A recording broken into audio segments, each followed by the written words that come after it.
I think you all know our speaker today and her former life as the Executive Director of GBICS. But I am pleased to introduce Sue Andrews on her first civilian speaking engagement since her retirement last Friday from GBICS. Great, thank you.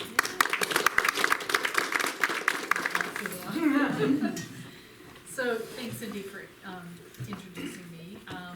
It's true, I have retired from GBICS. I've been retired for 6 days. Haven't slept for the last 4 because I'm obsessing about filing, all the stuff that I never got around to, but I hear it gets better.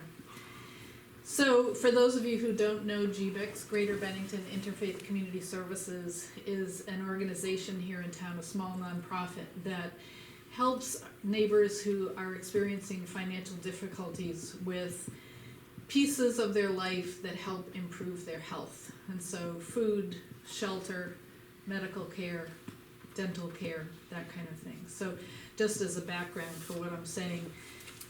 So I was lucky enough to be the Executive Director of GBICS for the last 13 years. And it's time for me to move on, but it's still going to do wonderful things.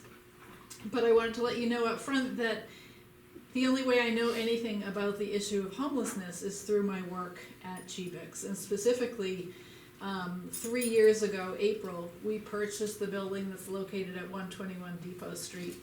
We moved in about 5 months after that, and we hadn't been told, but we quickly understood that the building had come equipped with its own population who lived under the bridge adjacent to the building, as well as the population in the park across the street.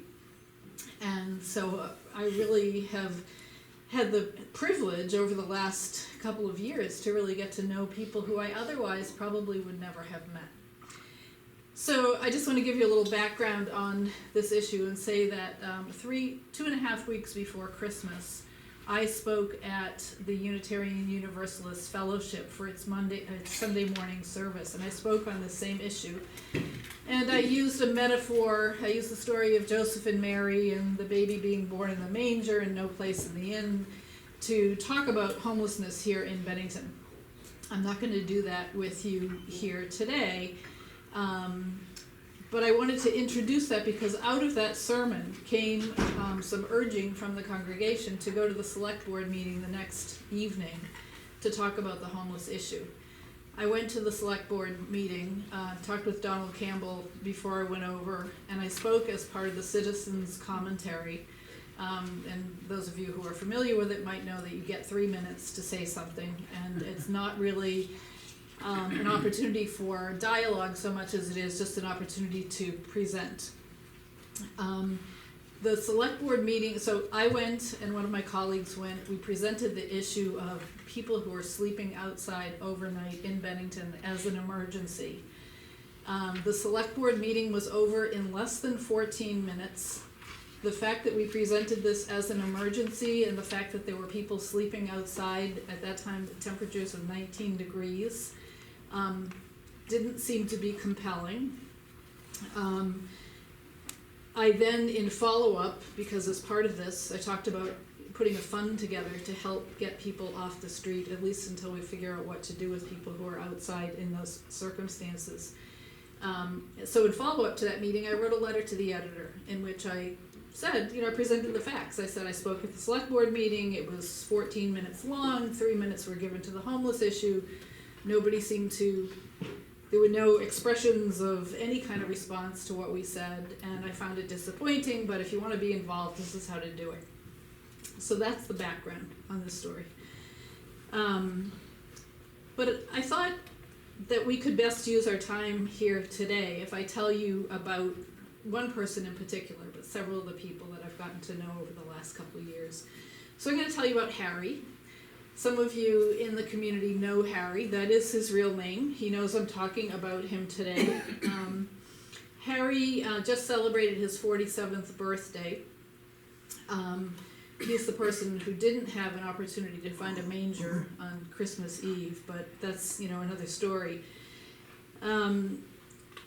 So Harry has spent the last 4 years, I think, living on the street, living under the bridge, staying underneath the caboose beside the former Bennington Station restaurant.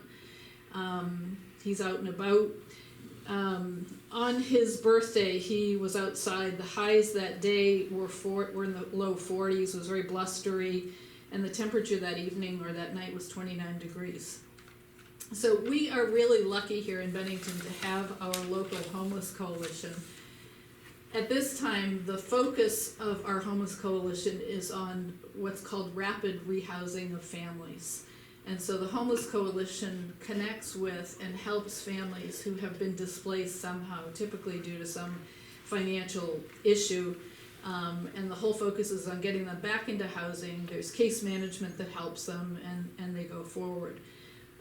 Program participants at our homeless shelter are required to engage in activities that help them work towards some goals, the biggest goal being rehoused. The reason for that focus is that the money that the homeless shelter gets comes down from the federal government, and that is the federal government's current priority, is to do rapid rehousing of families. We have very few resources for people like my friend Harry. So I'm going to say, and what do I mean when I say like my friend Harry? And those of you who know him may smile as you hear my description of him. So he's blessed with a charming personality. He's very gregarious. He's quite adorable. If you're a woman at 64, he's cute. He's an alcoholic. He's chronically inebriated. He grew up in Arlington, and he is a person with Scottish heritage, and he's very proud of that heritage. He was born into a family of stonemasons. So when you first see Harry walking along the street, most people will look right through him. He looks like a homeless person. He shuffles along. He's limping because of a problem with his foot. Usually he's pushing a wheeled basket. And he usually has his little dog Archie clipped on a leash to his belt. And when he walks, he's usually kind of looking down, and a lot of the time he's talking to himself. His discussions with himself are really quite coherent. He has many, many times sat outside my office and had conversations, and it's really the way he works through what's going on in his life. So the interesting thing about Harry is he holds a master's degree from Oxford. You didn't see that coming, did you? He worked for many, many years in Europe. He has done a huge amount of stone masonry and garden design in Europe.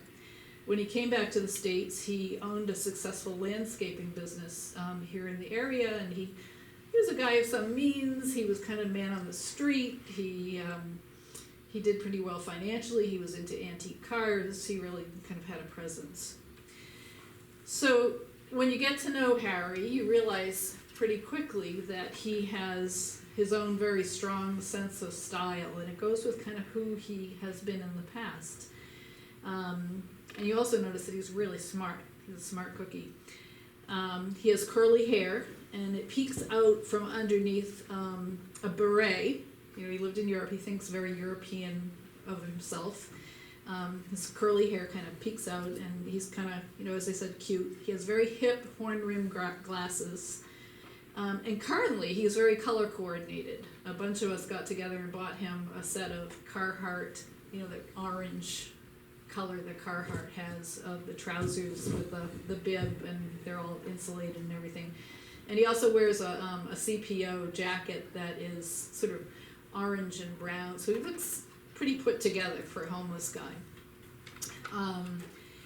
He also usually in this weather has a boot on his right foot. I managed to get Family Footwear to donate a boot for his right foot. On his left foot he's wearing an orthopedic boot, something you'd wear when you have a cast on or something. And the reason he wears that is that he has a really thick bandage over an incredibly swollen stump being what's left of his foot after he had some surgery last winter. So about a year ago, he fell asleep, spent the night outside with one of his feet in the river. He ended up with frostbite, and he needed to have his what's called the great toe down deep into that, not just the wiggly part of your toe, but down into the bone, removed. And then, unfortunately, he developed an infection following the surgery. So he, at this point, has a wound on the bottom of his foot that's basically about 4 inches wide and about 6 inches long. So the whole bottom of what's left of his foot looks like a piece of meat. It's wide open, there's no skin. His foot is grossly swollen. His foot is probably 3 inches thick. If you think of the thickness of your foot, humans don't really have thick feet, but his is about 3 inches thick, probably because he has an infection in his bone, and that's likely not going to be fixed. So he's a great conversationalist. He tells a lot of stories. He's also a really good listener, and anything you tell him is going to come back. He just hears things, and he takes an interest in the world around him. He idolizes his little dog, whose name is Archie, who's always at his side. Harry wears a wristwatch. I found this fascinating, that somebody who's homeless wears a wristwatch. And like every 10 minutes, he's looking at his watch and saying, let's see, what do I have to do today? So he's very tuned in. And if you say to him, Harry, what time is it? He knows, within 5 minutes, because he's so tuned into his watch. So for a lot of the time, as I say, Harry was on the street for the last 4 years. This past fall, he spent nights sleeping under the caboose that's parked beside the former Bennington Station restaurant. Problem with sleeping there is that the police know where people sleep, and the police can't just allow people to sleep. They have to interrupt their sleep and get them up and move them on. That's kind of the philosophy with our current homeless population in the police. And I don't know if that's for safety reasons, like they don't want them to sleep too long and fall asleep and die, or for what. But so a night of sleep under the caboose basically involves getting up 2 or 3 times during the night. When the police come through, police make you crawl out of the nest where you've got 50 blankets that you've built into this little nest. You have to stand up and you have to kind of make it look like you're moving on. And then as soon as the police leave, you can crawl back into your nest. So Harry's day usually starts between 3:30 and 5:30, and he starts the day as he ended the one before it, drinking wine from a container in his pocket. So I'll tell you a couple funny Harry stories about the alcohol. I frequently have Harry in my car, taking him various places, and one night, and he gets on the verge of going into delirium tremens when he hasn't had a drink for a couple hours. And one night we were driving along, and we went by a corner store, and he said, oh, there's a store that's open. And I wasn't tuned in, and then we went by another store, and he said, oh, that store is open too. And then he said, what I wouldn't give for a little goblet of wine, which just totally cracked me up. I was missing his cues, and he knows that I wouldn't stop and get him alcohol anyway. It's kind of the one rule I have with him. But it was just so funny, what I wouldn't give for one little goblet of wine. The other story around his alcohol use was one night we were up in the emergency room. He had come in, and he was really, really cold. His hands were blue. And the highest temp we could get was 93 degrees. So took him up to the emergency room, and he's sitting beside the intake nurse, and I'm sitting across the room. And I had given her a heads up that I was concerned about DTs because he had fallen asleep and didn't appear to have had anything to drink for a while. So I was really afraid he was going to start having some withdrawal issues. So she turned to him and she said, I understand that you have a problem with alcohol, that you like to drink. And Harry looked at her, and he has this very quizzical, I call it the Harry way. He's got beautiful blue eyes, and he kind of cocks his head and looks at you. And and she said, how much do you drink? And he looked at her and he said, how much do you have? So, life in these circumstances is not without a little bit of humor, but that's, Harry is a very charismatic guy, and he's a very real person. So depending on how cold it is outside, he usually stops in to visit our building. We're down on Depot Street, right backed up to the river. Usually stops in about 9:30 or 10. Days when his hands are blue just from being outside. He usually comes in, has a cup of tea, he'll sit down for a while, sometimes he kind of dozes, Archie sleeps on the floor or in his lap, and once they're warm, they take off and they head over to the park where they hang out with other people who are either homeless or who live in very precarious circumstances. And then at some point, they usually come back by GBICS. We always have a pot of soup on, so they have we give them soup in yogurt containers with covers so they can take it with them. And they have the soup du jour, and there's always a lot of talk about how it was made. Harry's kind of an aficionado about food and cooking, so he's a lot of theories, and is always giving feedback on the soup. And most of the days he finds it delicious. But because of his alcohol addiction, he doesn't engage. He doesn't and can't engage with the Homeless Coalition. The shelter also has a rule that you can't stay there if you have an animal, cat or a dog. So he's persona non grata there. The state of Vermont actually has what they call the cold weather exception, in which they protect people when the temperature falls below 20 degrees. So if it's 19 or lower, one can apply for a voucher from the state of Vermont and get put up in a local motel. That 19 or lower is raised if it's precipitating. If it's going to precipitate snow or rain for more than 6 hours, it can be as warm as 32 degrees or lower. But that basically means that people are sleeping outside in very unsheltered conditions. Just think about how many of us in this room would have liked to have been outside snoozing last night. It really wouldn't have been that much fun. And Harry's not the only one. There's not a huge number of people in Bennington who are in these circumstances, but there's other people. There's an 82-year-old woman who I'm sure many of you have seen walking the streets. She was sanctioned by the Homeless Coalition, meaning she's no longer welcome there. She spends her nights walking and sitting at Price Chopper in the little food court. There's a fellow who came to me the week before I retired who had been in the hospital for 10 days. The first 3, I'm just going to grab my water.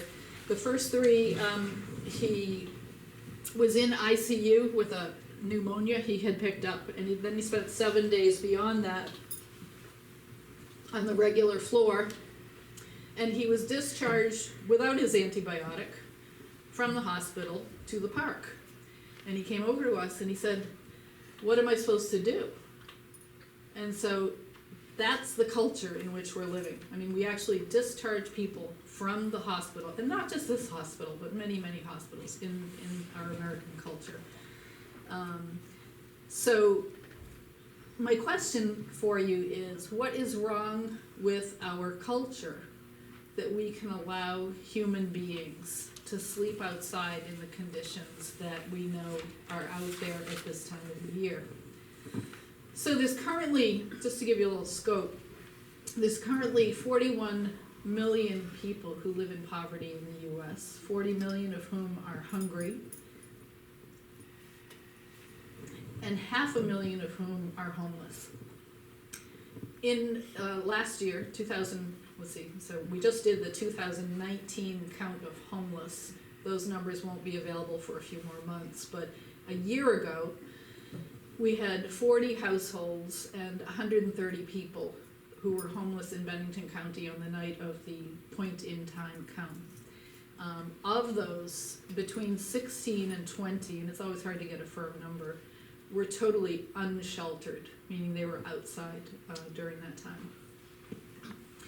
So I just wanted to mention a book that it's one of my current favorite books. It's by a guy named Johann Hari. You may have heard of it. It's called Lost Connections, and it's an explanation. It's an exploration of the pervasiveness of anxiety and depression in our country and in our world, but it's largely focused on the U.S. And the basic tenet is that we take anxiety and depression and we treat it with pills, and that the pills really don't do much. If the symptom is depression, what is the problem? Well, the problem's poverty. Taking a pill for depression isn't going to get you very far. So Hari, in his book, talks about that we as a culture that we have been cut off from what we innately need, and that we've gotten lost along the way. And he talks about life circumstances getting in the way. And he talks about a number of different things that he sees as major problems. And there, you know, if you stopped and thought about it, you'd probably come up with some of these. But disconnections from meaningful work, disconnections from other people, disconnections from meaningful values.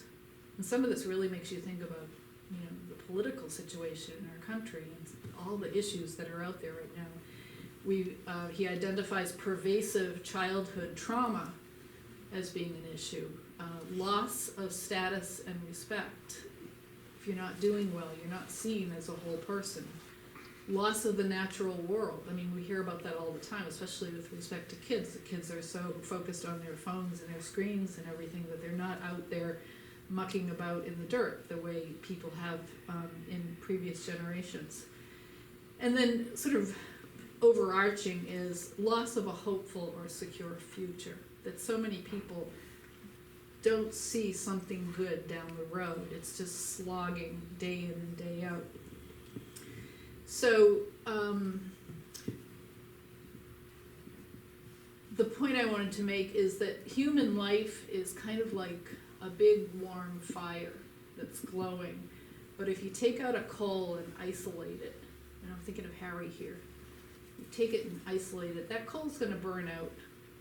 And we as a culture keep each other warm by staying together and working together and being together. So we have resources, but they don't work for everybody. You know, we do have a shelter. The shelter does great work, but it's not enough. It doesn't take people who are using or abusing substances. It doesn't take people who have animals.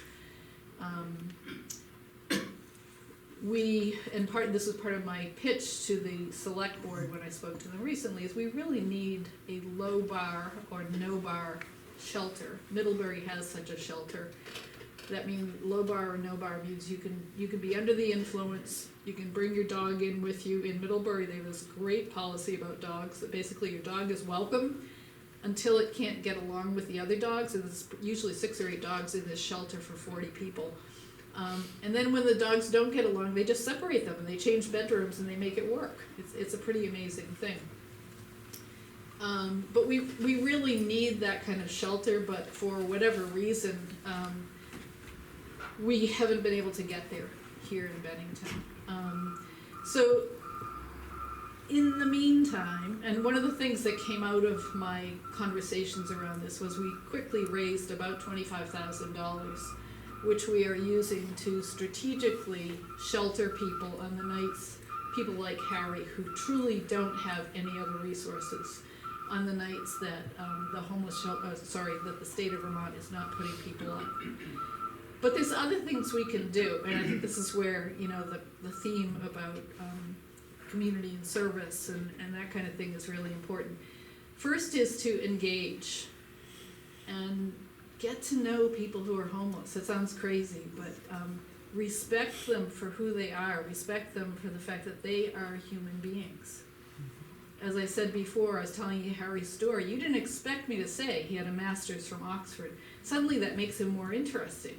Why is that? You know, we give more credit when we have credentials or whatever. And being homeless is kind of like right at the bottom of the barrel. And then the other thing I think each and every one of us should do is to educate ourselves and to advocate for a just Bennington where everybody sleeps inside. And I have some real specific things about things that you can do here. Go to where our homeless neighbors are. Go over to the park where the farmers market is held. There's people over there all day, every day, sitting at the picnic tables. Usually they're drinking. I took Peter Welch over there recently, and Peter really got into it. And he sat right down at one of the picnic tables. Oh, tell me about your life. And then an interesting thing happened that I think really woke up Peter Welch. It started to rain, so this was in September. It started to rain, and Peter reaches in his pocket. He's got kind of a bald spot on the top of his head. And he reaches in his pocket and he puts on his cap, and he goes, "Oh, it's starting to rain. I've got to get inside." And then he looked absolutely mortified, like it suddenly occurred to him that, what did I just say to these guys? And one of the guys was so quick on the uptake, he said, if you think it's uncomfortable now, you should try being out here in January when it's sleeting. So, you know, make eye contact. When you walk by somebody who looks homeless or who looks down and out, greet them, say hello. It's not really what we're into in America, but we could get there if we try. Introduce yourself, ask them their names, remember their names, so that when you walk by Harry or some of these other people, you can say, hey Harry, how are you doing? How are you doing today? And I will tell you that they will remember who you are, and you will grow into a relationship. Ask about their lives. Most of these folks, all of these folks, have lives to which they're connected, and they're, you know, they want to share their story too. Ask them what they need. Don't make assumptions. People, I see posts on Facebook fairly frequently. People say, oh, I brought a shopping cart full of food over to the park and I left it there and people didn't take it. Don't just assume that because you have decided that these guys need something, that they see it the same way. I think about, let me just say a couple other things. Donate your old coat. The front stoop of St. Peter's has a rack at all times, and you can just bring a coat over there and anybody can take a coat. I can't tell you how many days of the week I bring people over there just to get a coat. Living outside your belongings, stuff happens to them. They get stolen, they get thrown in the river, so multiple coats are... give money. How many times have you said to yourself when someone approaches you, I'm not going to give him $1, he's just going to go drink it? That's our own egos and ids speaking. That is us saying that's a guilty pleasure to drink. And what I'm saying is maybe these people need their guilty pleasure just as much as we do when we go home at night and crack open a beer or have a glass of wine. Who are we to judge how they use their money? Some of you might have heard on NPR this morning about the Pope. The Pope. Anybody hear that article?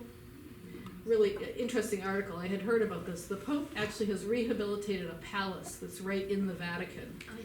And it is now a shelter for 40 homeless people every night. And they had interviews with some of the people. And it was really interesting because, again, it was all about, you know, the misperceptions of the reporter in terms of what she was looking for, and hearing back the stories and the dignity and everything that these folks live with. And then, you know, finally, don't expect gratefulness. It's one thing that I learned 13 years ago, is just because you do something nice for somebody, don't expect them to thank you for it. Don't expect them to, you know, be your best friend forever. They may not be feeling like being your best friend. So, you know, you have to do this stuff with an open heart and not expect anything in return. So I always say, you know, ask yourself, why are we here?